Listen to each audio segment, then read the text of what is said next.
భావోద్వేగాలు అనేది ఇప్పుడు పెద్ద సెంటిమెంట్గా మారుతున్నటువంటి రోజుల్లో అంశం మీద స్లేట్ వ్యవస్థాపకుడు అమర్నాథ్ వాసిరెడ్డి గారికి సంబంధించిన ఒక కథనం చూద్దాం. భావోద్వేగ వాంతులు విరోచనాలు. తిన్నన్నం జీర్ణం అయితే మలం, అదే అడ్డమైన గడ్డి తింటే వాంతులు విరోచనాలు. భావోద్వేగ వాంతులు విరోచనాలు ఏంటో, కాలికి ముళ్ళు గుచ్చుకుంటే ఎంతటి దాదాపిస్తాయన అమ్మ అంటాడు. జలుబు దగ్గు వస్తే హీరో అయినా 2 రోజులు మంచం పడతాడు. కరోనా వస్తే మహామహా హీరోలు మూతికి గోచి పెట్టుకుని బెడ్రూమ్స్ తొంగునవారే.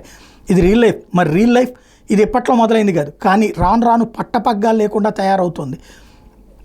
లాజిక్ ఉండదు, టన్నుల కొద్దీ హింస. కేజీఎఫ్ బ్రాండ్ సినిమాలు, ఒక సీన్కి మించి హింస మరో సీన్లో, ఒక సినిమాకి మించిన హింస ఇంకో దానిలో. తన్నుడు కొట్టుడు అయిపోయింది, నరుకుడు, చంపుడు, రక్తం ఏర్లై పాడు. అది గ్రాఫిక్ వైలెన్స్, హింసోన్మాదం. Over action to the power of over action. హింస భాషాగోడాలని తొలగించింది. ఆల్ ఇండియా సరికయింది. సౌత్ హీరోలు అంటే బాలీవుడ్ వాళ్ళకి చిన్న చూపు, ఇది ఒక్కటి మాట. ఇప్పుడు హింస ద్వారా దక్షిణ సినిమాలకు ఆల్ ఇండియా మార్కెట్ వస్తుంది. కోట్లు కురుస్తున్నాయి. కనక వర్షం కురుస్తుంటే నిర్మాతలు, దర్శకులు, హీరోలు ఊరుకుంటారా? వాళ్ళని తప్పట్టి లాభం లేదు. జనాల్లో ఇంత హింసోన్మాదం పెరిగిపోవడానికి కారణాలేంటి? దీని పర్యవసానాలు ఎలా ఉంటాయి?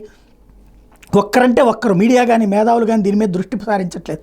ఇదిగో మీకోసం విశ్లేషణ. ప్రమాద గంటికలు. గ్రీకు భాషలో క్యాథరిసిస్ అనే పదం ఉంది. ఒక వ్యక్తిలో విపరీతమైన భావోద్వేగం పేర్కొని పోతే అది ఒక్కసారిగా కొన్ని రూపాయల బయటకు వస్తుంది. అందరికీ అర్థమయ్యేందుకు నేను దాన్ని ఎమోషనల్ వాంతి, ఎమోషనల్ విరేచనం అని తర్జుమా చేశాను. ఇది ఇప్పుడు మొదలైంది కాదు. మీరు గమనించారు, గ్రామాల్లో ఒక స్త్రీకి దెయ్యం బుంతుంది. ఆమె 1 గంట పాటు అరుస్తుంది, శాపనార్థాలు పెడుతుంది. ఇది క్యాథరిసిస్. దగ్గరి వాళ్ళు చనిపోయినప్పుడు తమిళనాడు స్త్రీలు పడి ఏడుస్తారు, తమ కష్టాన్ని బాధల్ని చెప్పుకుంటారు. ఇది కూడా భావోద్వేగ విరోచనమే. పాత రోజుల్లో సినిమా థియేటర్ కూర్చొని భావోద్వేగ సీన్ చూసి ఏడ్చేసేవారు. ఇవన్నీ క్యాథరిసిస్లే. కానీ ఇప్పుడు కాలం మారింది బ్రో. మానవజాతి చరిత్రను 2 భాగాలు విభజించవచ్చు. స్మార్ట్ ఫోన్ ముందు దశ, స్మార్ట్ ఫోన్ వచ్చిన తర్వాత మొదలైన జంబలక్కడి పంబ దశ. 2010 స్మార్ట్ ఫోన్ వచ్చింది, 2014 చీఫ్ డేటా ప్లాన్ వచ్చింది, 2020 కరోనా కాలంలో అది పిల్లల చేతికి కూడా వెళ్ళిపోయింది. కేవలం స్మార్ట్ ఫోన్ కాదు, ల్యాప్టాప్, ట్యాబ్, స్మార్ట్ టీవీ. అప్పటిదాకా ఉన్న వినోదం వేరు, ఇప్పుడు వినోద గంజాయి. ఒక పెగ్గుకు అలవాటు పడినోడికి 2 వేస్తే కానీ కిక్కెక్కదు. 6 నెలలకు క్వార్టర్ బాటిల్, అటుపై ఏడాదికి ఫుల్ బాటిల్. 2 ఏళ్ళు గడిస్తే పరగడుపునే తాగితే కానీ వాడు నిలవలేడు. తాగి పడిపోతాడు, తాక్కైపోయినా పడిపోతాడు. వాడు పడిపోవడం కాదు, కుటుంబాన్ని పడేస్తాడు, సమాజాన్ని కూడా పడేస్తాడు. హింస, సెక్స్ కూడా ఇట్లాంటిది. నా పార్టీ అని జనాలు కొట్టుకోవడమే కానీ ఏ పార్టీ అయినా అంతే. ప్రభుత్వాలు సెన్సార్ని పడుకోబెట్టేశాయి, ఇట్లా లాక్కులు ఎత్తేసాయి. దీంతో మితిమీరిన హింస, సెక్స్తో సినిమాలు.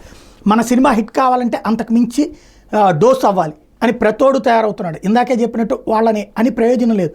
వారు అల్ప ప్రాణులు, దే ఆర్ స్మాల్ పీపుల్. ఏం జరుగుతుంది? విపరీతమైన హింసను చూసినప్పుడు మనిషి సున్నితత్వాన్ని కోల్పోతాడు. మరింత హింసను అది డీటెయిల్గా చూపాలని కోరుకుంటాడు. ఛాతీ, ఎముకలు పెళపెళ విరిగినట్టు, కపాలం పెద్ద శబ్దంతో పేలినట్టు, తొడెముక డమ్మని పేలినట్టు, రక్తం సర్రును ఉబికినట్టు క్లోజ్ఆఫ్లో పదే చూపడం, దీనే గ్రాఫిక్ వైలెన్స్ అంటారు. హింస అంటే బాధ, ఇదంటే భయం ప్రతి మనిషిలో ఉంటుంది. కానీ పదే ఇలాంటి సన్నివేశాలను చూసినప్పుడు హింస అంటే ఇష్టం ఏర్పడుతుంది. పదే దాన్ని చూడాలనుకుంటారు. ఇలాంటి సన్నివేశాన్ని చూసినప్పుడు వాళ్ళ మెదడు అడ్రెనాలిన్ అనే విడుదల చేస్తుంది. అప్పుడు వాళ్ళకి సమ్మటి ఫీలింగ్ వస్తుంది.